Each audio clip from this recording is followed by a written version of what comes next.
건강을 검진할 때도 다양한 요소들을 통해서 우리의 건강도를 점검하듯이 우리 신앙생활을 하는데도 우리 신앙에 건강 검진표가 있다면 크게 한 세 영역 정도로 우리가 살펴볼 수가 있겠습니다. 첫 번째는 개인적인 영성입니다.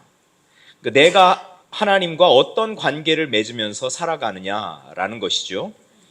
그래서 우리는 기도하고 말씀을 공부하고 그러면서 우리 하나님과 더 깊은 관계 속으로, 깊이 있는 교제 속으로 들어갑니다. 예배를 통해서 우리가 배우는 것들이 있습니다. 기도의 자리에서 경험하는 것들이 있습니다. 하나님의 말씀을 듣고 또 묵상하고 공부하면서 우리 느끼고 경험하는 것들이 있는 겁니다. 이 개인 영성이 강한 것은 참 좋은 겁니다. 그런데 개인 영성만 추구하다 보면 우리의 신앙은 독선적이 되고 폐쇄적이 되고 영적으로 아주 이기적인 그런 상태에 빠지게 됩니다. 두 번째 차원은 관계적인 영성입니다. 이 교회라는 공동체 안에서 우리는 사랑을 연습합니다. 그래서 교회에서는 우리가 서로 용서하고 격려하고 그리고 관계에 어려움이 있던 사람들이 또 서로 화해하고 하는 이런 일들이 교회 안에서 일어나죠. 이 관계적 영성만 또 발달하면 어떻게 됩니까? 교회 안에서의 그 끼리끼리의 문화를 만들어가는 겁니다. 교회가 일종의 사교 클럽화 되는 거죠. 또 세 번째 영역이 하나가 있는데 그것은 외부 영성입니다. 외부를 향한, 세상을 향한 영성. 그리스도인들이 세상을 향해서 뻗어 나아가야 되는 거죠. 그리고 세상을 향해서 나아가는 열매들이 우리의 삶을 통해서 맺혀져야 되는 거죠. 이 세상을 향한, 외부를 향한 이 영성에서 많이 사용하는 언어들이 뭐예요? 단어들이 섬김, 봉사, 구제, 정의 이런 겁니다. 이 영성만 또 이렇게 강조하다 보면 어떻게 돼요? 자, 우리가 세상으로 나아가서 세상을 한번 바꿔보자. 참 좋은 이야기인데 열심히 그 일만 합니다. 그러다 보면 어떻게 됩니까? 영적인 고갈이 오지요. 소위 말하는 번아웃 현상이 생기게 되는 겁니다. 그리고 교회가 자기 의에 함몰되는 일들이 생겨요. 우리만 옳다고. 그래서 결국은 이 우리 개인적인 영성, 관계적인 영성, 외부를 향한, 세상을 향한 이 영성이 우리 안에서 조화를 이루는 것이 필요합니다. 조화가 깨지면 개인이 병들거나 교회 공동체가 병들거나 또 세상 속에서 교회가 지탄의 대상이 되는 겁니다. 바로 하나님은 우리에게 이 개인 영성이나 또 관계적인 영성이나 외부를 향한 이 영성이 조화롭기를 원하시죠.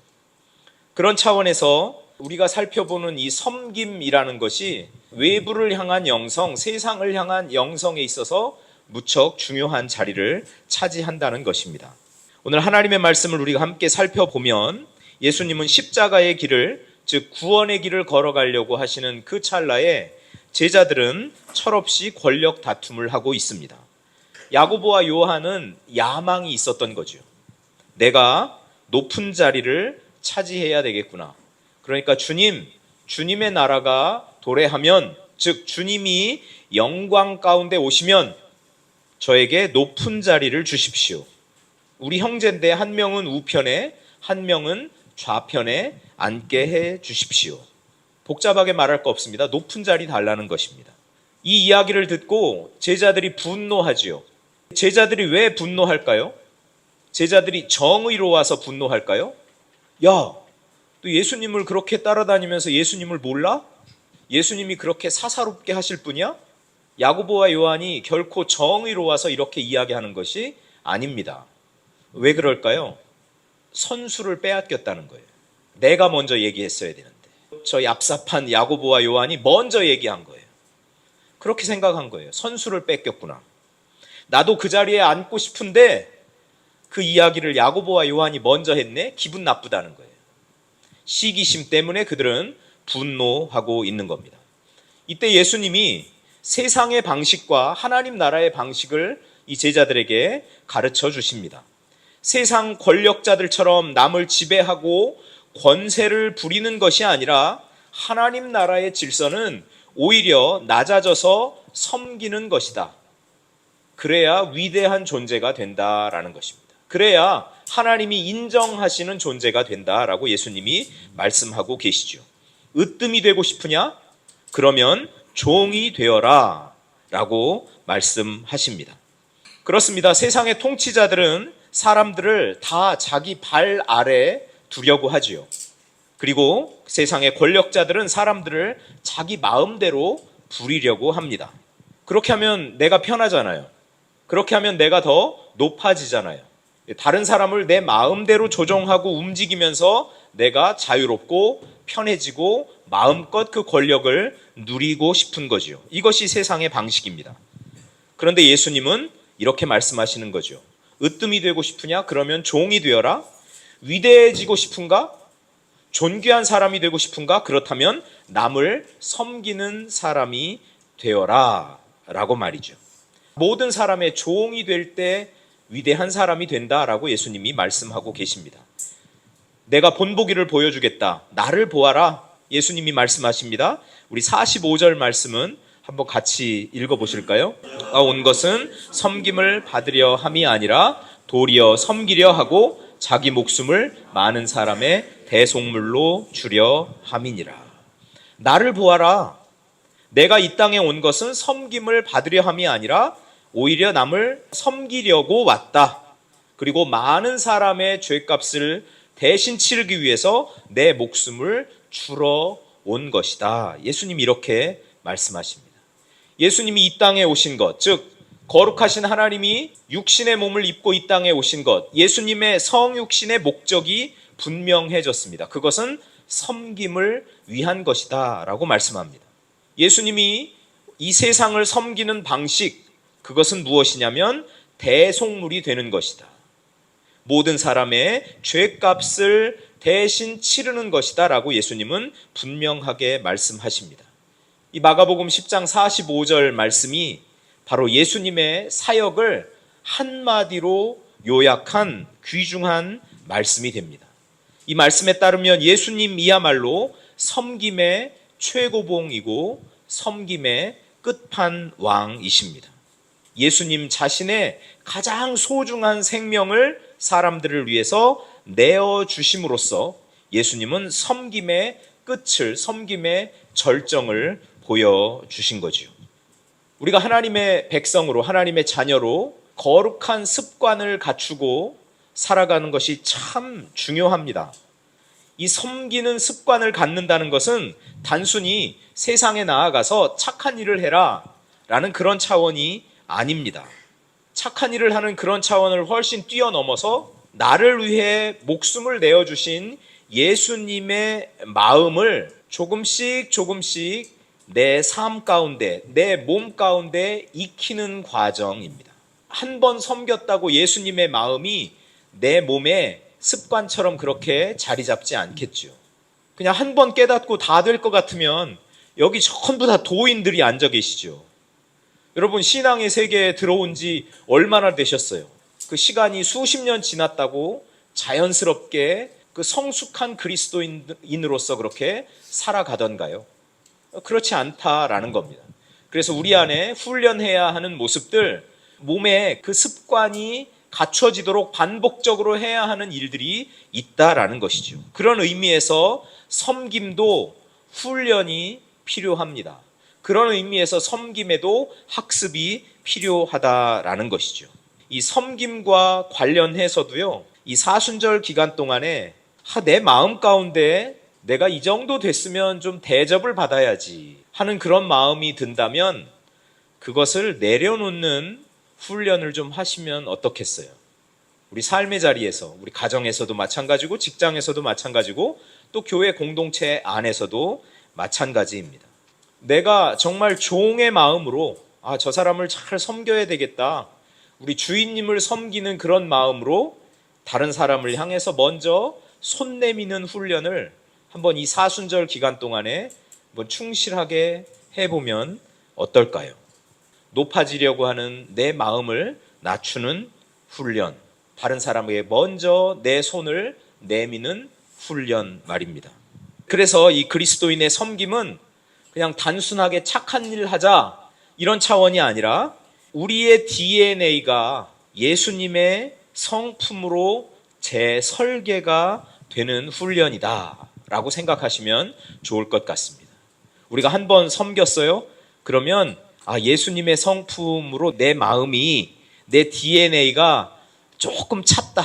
이 정도 생각하시고 또 그 훈련을 반복하고 반복하는 가운데 우리 안에 예수 그리스도의 그 성품 장성한 분량으로 우리가 꾸준히 지속적으로 자라갈 수 있을 줄 믿습니다.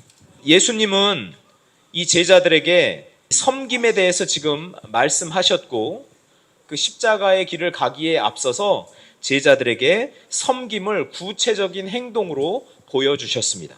요한복음 13장 14절 15절 말씀을 제가 읽어보겠습니다. 내가 주와 또는 선생이 되어 너희 발을 씻었으니 너희도 서로 발을 씻어주는 것이 옳으니라. 내가 너희에게 행한 것 같이 너희도 행하게 하려 하여 본을 보였노라. 예수님은 선생님이신데 제자들의 발을 씻어주셨다라는 겁니다. 예수님은 선생님이신데 제자들을 향해서 먼저 손을 내미셨다라는 거예요. 예수님은 스승이지만 종이 되셨어요. 그래서 종들이 하는 그 일을 예수님이 솔선수범하고 계시는 겁니다. 우리의 섬김은 그냥 말로만 되는 것이 아니겠죠. 우리의 섬김은 구체적으로 내 손을 내미는 데서부터 시작이 되는 것입니다. 사도 바울은 갈라디아서 5장 13절에서 사랑으로 서로 종 노릇하라고 이렇게 이야기합니다. 섬김은 의무가 아니라 기쁨이 되게 하는 원리거든요. 섬기면 기쁩니다. 왜 기쁘냐면 그 안에는 자발적인 헌신이 있기 때문에 그렇습니다. 종 되는 거 좋아하는 사람이 어디 있겠어요? 이왕이면 상전이 되고 싶지요. 이왕이면 왕이 되고 싶지 않습니까? 이왕이면 남을 부리는 자리에 있고 싶고 이왕이면 사람들을 다 내 발 아래에 놓고 싶지요. 그런데 사랑으로 서로 종 노릇하라고 바울이 권면합니다. 그러니까 종 노릇은 여러분 사랑으로 선택하는 거라는 이야기입니다. 종 노릇을 선택하는 사람은 사랑하기 때문에 하는 거죠. 사랑으로 내가 선택한 그 일을 하니 거기에 나의 자유로운 헌신이 있고 자발적인 헌신이 있으니 종이 하는 그 일을 하면서도 우리는 기뻐할 수가 있는 것이죠. 베드로전서 4장 10절 말씀에 보면요. 베드로 사도는 이렇게 이야기합니다. 각각 은사를 받은 대로 하나님의 여러 가지 은혜를 맡은 선한 청지기 같이 서로 봉사하라고 말이죠. 서로 봉사하라. 서로 봉사를 하는데 내가 무슨 힘이 있어서 봉사하느냐 이거예요. 내가 무슨 능력이 있어서 봉사하느냐. 나에게 무슨 은사가 있어서 봉사하느냐. 나에게 은사가 있다면, 나에게 능력이 있다면, 나에게 힘이 있다면 그것은 하나님이 나에게 맡겨주신 것이다. 하나님이 맡겨주신 그 힘으로, 하나님이 맡겨주신 그 능력으로, 하나님이 맡겨주신 그 은사로 서로 봉사하라고 그렇게 말씀을 합니다. 청지기 정신이 섬김을 할 때, 봉사를 할 때 필요하다는 이야기죠. 내가 능력이 이만큼 뛰어나니까, 나는 이렇게 많이 가졌으니까, 나는 이렇게 많이 배웠으니까 내가 가진 것을 아낌없이 나눈다. 이런 자세로 하는 것이 아니라는 겁니다. 하나님이 나에게 맡겨주셨으니까. 청지기는 주인이 맡겨주신 것을 잘 관리하는 사람이잖아요. 청지기 정신이 섬김에 필요하다는 이야기는 하나님이 나에게 이런 은사를 주셨어.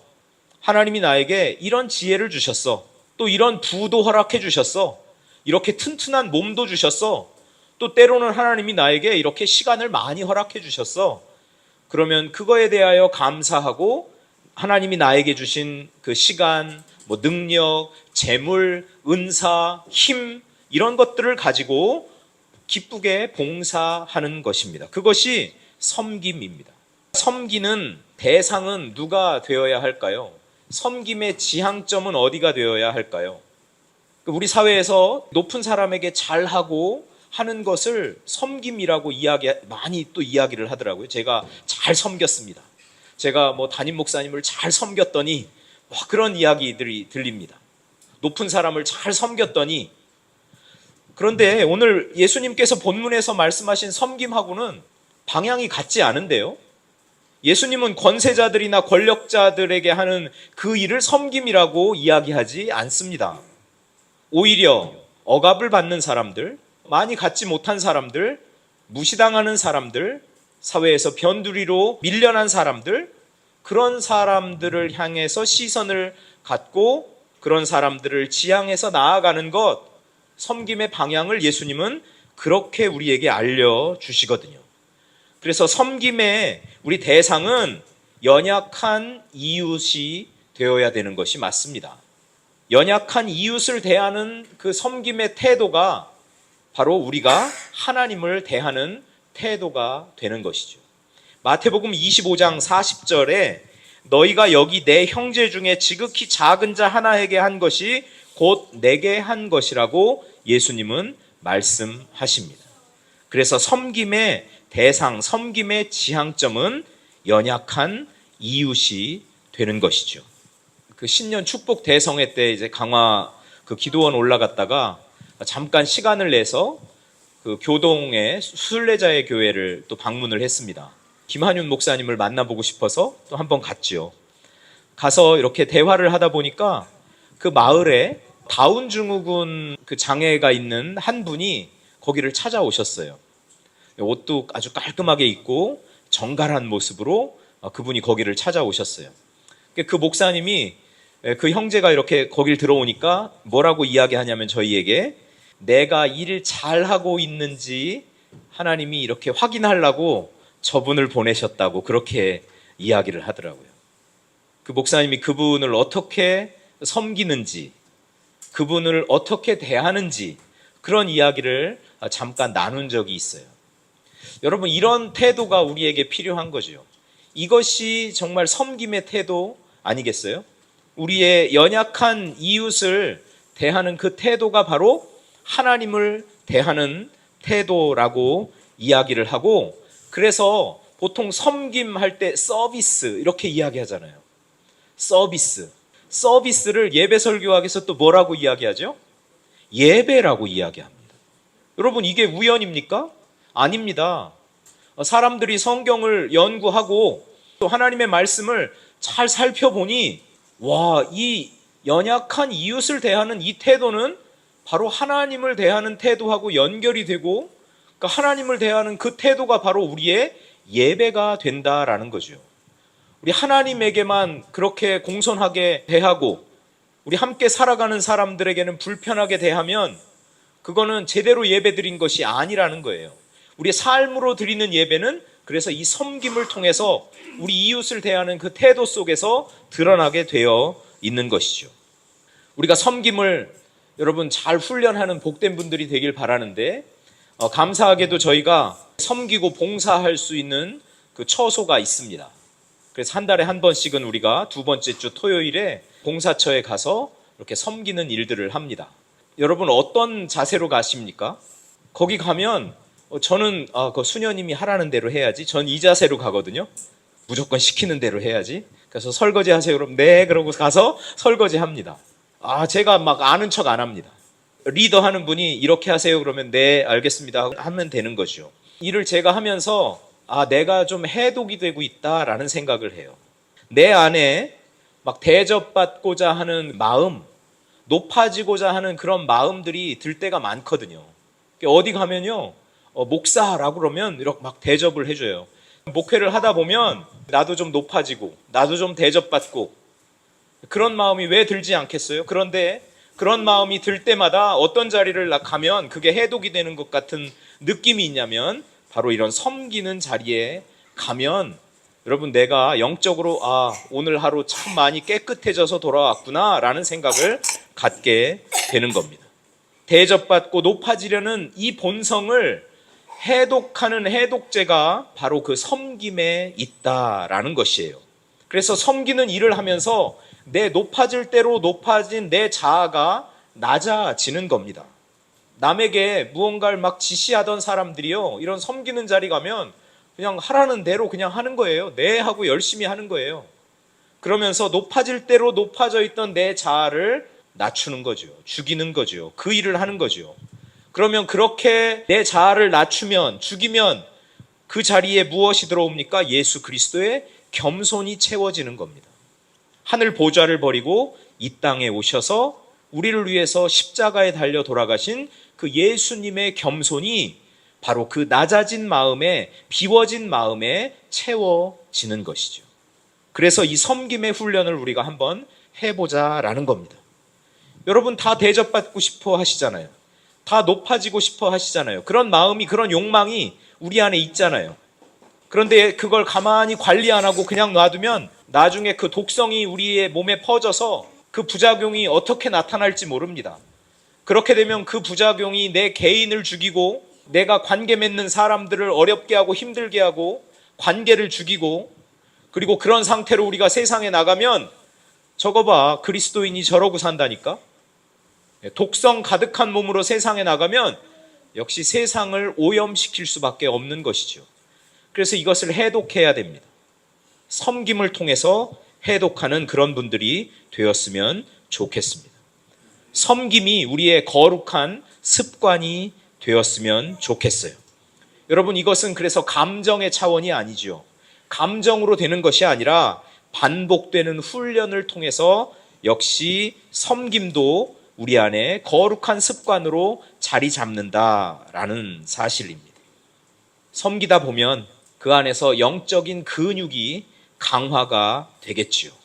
작은 섬김을 반복하다 보면 결정적인 순간에 내 몸을 희생할 수 있는 그런 자리까지도 우리가 나아갈 수 있겠죠. 작은 섬김이 쌓여서 그것이 우리의 영적인 에너지가 되고, 그래서 나중에는 큰 섬김도 감당할 수 있는 자리에 우리가 서게 되겠죠. 이렇게 섬기다 보면요, 이게 섬김이 습관이 되면 나에게 고정되어 있던 그 시선이 이제 비로소 타인과 공동체로 향하게 됩니다. 내 존재가 그렇게 확장이 되는 겁니다. 그 전까지만 하더라도 내 시선은 나에게만 고정되어 있었어요. 어떻게 하면 나의 유익을 구할까? 어떻게 하면 내가 더 편할 수 있을까?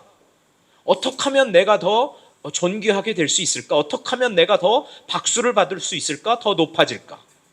어떻게 하면 내가 모든 관점, 시선이 나를 향해 있었다면 이 섬김의 훈련을 통해서 거룩한 습관으로 섬김이 우리 안에 자리하게 되면 우리의 시선이 타인과 공동체로 향하게 되는 겁니다. 어떻게 하면 저 사람을 도울 수 있을까? 어떻게 하면 내가 조금 더 도움이 될 수 없을까? 이런 생각들을 하게 되는 것이죠. 그렇게 섬김을 통해서 우리의 존재가 확장이 되는 그런 은혜를 우리가 마음껏 누릴 수 있기를 축복합니다. 우리의 신앙 건강 검진표에서 우리의 섬김은 어떻습니까? 혹시 섬김 지수가 너무나 낮아서 시선은 자기에게만 고정이 되어 있고, 그리고 남을 위해서는 조금도 희생하려고 하지 않는 그런 이기적인 마음이 너무나 커서 우리의 신앙생활의 건강을 해치고 있지는 않습니까? 우리의 섬김을 점검해 봅시다. 우리의 섬김은 교회의 내부 외부를 가리지 않습니다. 교회 안에서도 부지런히 섬기시고 교회 밖에서도 부지런히 섬기셔서 우리에게 주신 그 하나님의 사랑을 세상에 마음껏 흘려보내는 복된 분들이 되실 수 있기를 축복합니다.